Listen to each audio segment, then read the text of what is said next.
Muito bom dia. Chegamos nessa sexta-feira, então, 19 de maio, as bolsas continuaram a subir ao redor do mundo. Estados Unidos e Taiwan fecharam um acordo inicial de facilitação de comércio entre os dois países. Sem dúvida nenhuma, isso vai gerar algum tipo de problema com a China, onde a relação Estados Unidos-China está longe de ser uma relação extremamente harmoniosa, digamos assim.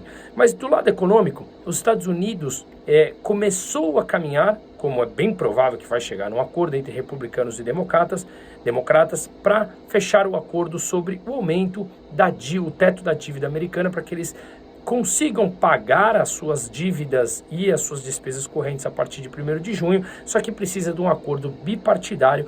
Caso contrário, a máquina pública não tem mais dinheiro para pagar, porque já atingiu o seu limite da dívida em janeiro. Parece, dito por alguns democratas, que há bons progressos em andamento sobre isso, tá? Bom, com isso, animou as bolsas americanas, mesmo tendo um dado que mostra que a inflação seguirá pressionada.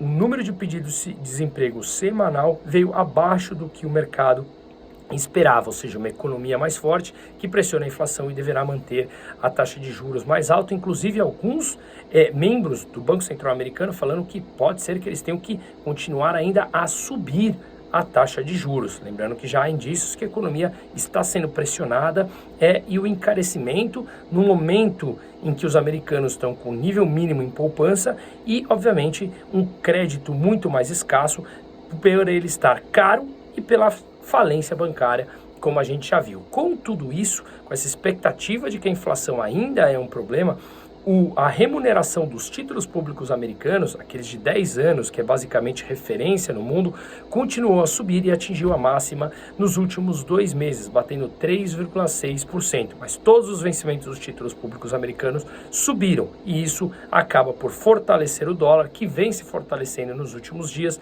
frente ao euro, frente a outras moedas emergentes. E isso mostra o DXY, que é o índice do dólar frente às 6 principais moedas no mundo, que teve uma valorização nesses últimos dias. E aí, quando o dólar valoriza, a gente vê, por exemplo, o ouro caindo. O ouro já caiu 45% desde o começo de maio. Tinha subido muito forte e já devolveu essa alta como um todo, tá? O México manteve a taxa de juros inalterada em 11,25 depois de 5 altas consecutivas.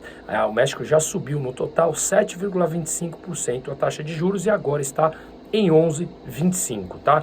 Aqui no Brasil, depois da medida da Petrobras, que eu vou fazer um vídeo explicando sobre isso, de mudar a metodologia de preço, já fiz um post explicando, mas vou fazer um vídeo que fica mais detalhado, derrubou o preço da gasolina e do diesel. E agora, o preço aqui no Brasil, ele está abaixo da paridade internacional. Isso desfavorece as importações, ou seja, o diesel está 8% mais barato aqui no Brasil do que no Golfo do México e a gasolina 4%. O que isso acarreta? O Brasil depende entre 20% e 30% das importações. E, portanto, quando você importa a preços internacionais. E isso, obviamente, quem vai importar, se você vai ter que vender mais barato do que você vende lá fora. Isso pode levar a um eventual desabastecimento do mercado em algum momento, se os preços da gasolina começam a ter essa disparidade entre o mercado internacional. E, obviamente, isso leva a uma alta dos preços, tá? Saiu dado importante também do IBGE, a desocupação cresce em 16 dos 27 estados no primeiro trimestre de 2022, 8,8%. Era 7,9% no último trimestre de 2022, tá? Bom, e notícias também do último momento em que o arcabouço fiscal começou a especular que com as mudanças o governo poderá gastar até 80 bilhões de reais a mais. O relator Cajado desmentiu isso, mas basicamente o que eles fizeram? Que no primeiro ano as despesas do governo subirão no teto máximo que eles tinham permitido, 2,5% acima da inflação, ou seja, aumento de despesa real, quando o que o Brasil precisa é cortar a despesa. Seguimos num governo que, obviamente, não irá cortar despesas, vai aumentar a receita para poder aumentar os seus gastos. E aumento de receita é aumento de imposto. Uma ótima sexta-feira para todo mundo.